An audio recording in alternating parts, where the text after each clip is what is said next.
Hey guys, welcome back. So in this lecture, we are going to learn the basics, or we can say the theoretical part of this course. Okay, so as you can see on the screen, it's an iceberg, right? Well, for some time, let's imagine it as a diagram of the whole internet, like from top to bottom. So the tip of the iceberg, as it can be seen, we can denote it as the surface web. Thus, we can say that 5% of the whole internet is the surface web. Let's say we are on the surface of the water or sea, whatever. Okay, so from the surface, you can clearly see the surface web, that is the tip of the iceberg. We can partially see the midsection of the iceberg. That section can be denoted as the deep web. It can be said that 90% of the internet is the deep web, and there remains the end point of the iceberg, or the darkest point which cannot be seen from the surface. This totally hidden point of the web or the internet can be denoted as the dark web. The dark web, same as the surface web, occupies 5% of the internet. In simple words, the visible part of the internet, hereby visible I mean easily accessible.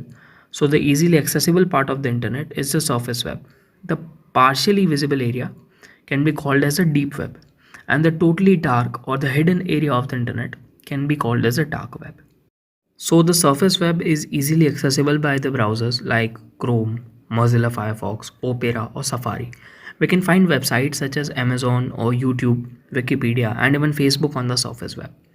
Talking about the deep web, we can say that the deep web is unindexed, or in simple words, the deep web is not shown by any kind of browsers like Google. Deep web includes anything behind a paywall or requires sign-in credentials. It also includes any content that its owner have blocked web crawlers from indexing, like medical records, fee-based content, membership websites, and confidential corporate web pages. So in short, the deep web cannot be directly accessed. It can be seen as a locked part of the internet.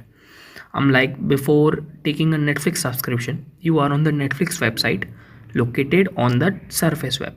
When you buy the subscription, you are given an email and a password which works as a giving you access to the Netflix data located on the deep web. Moving to the dark web section, we can say that the dark web is the subset of the deep web, which is intentionally hidden. It can be accessed only by using a specific browser, Tor.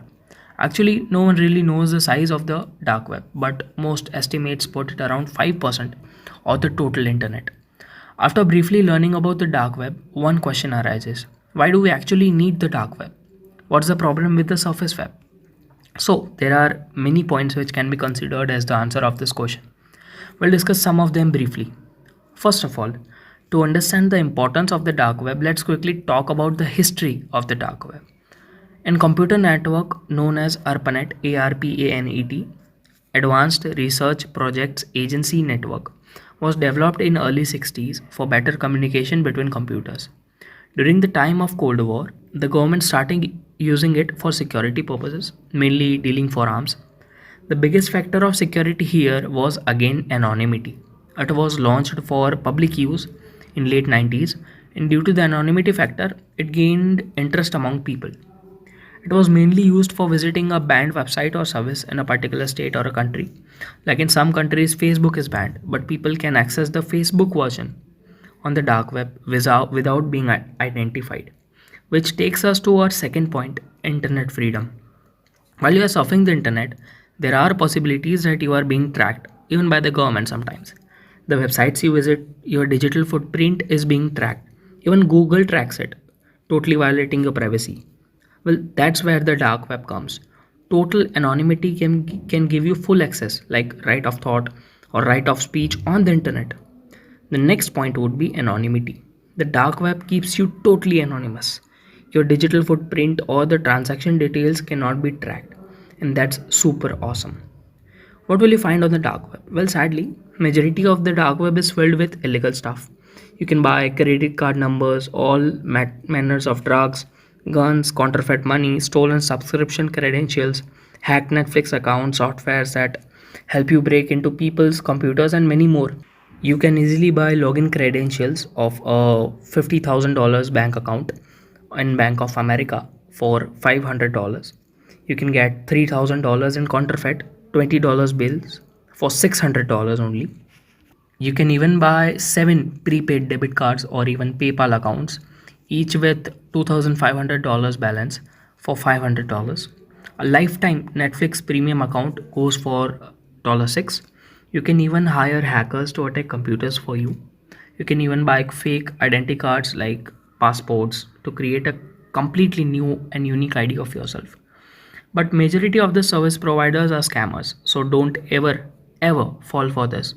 Plus this course is only for educational purposes, so I do not recommend anybody to go searching or opting for this type of services. On the positive side, not everything is illegal. The dark web also has a legitimate side. For example, you can join a chess club or a black book or even a social network described as the Facebook of Tor. So guys, that's it for this lecture. See you in the next one. Thank you very much.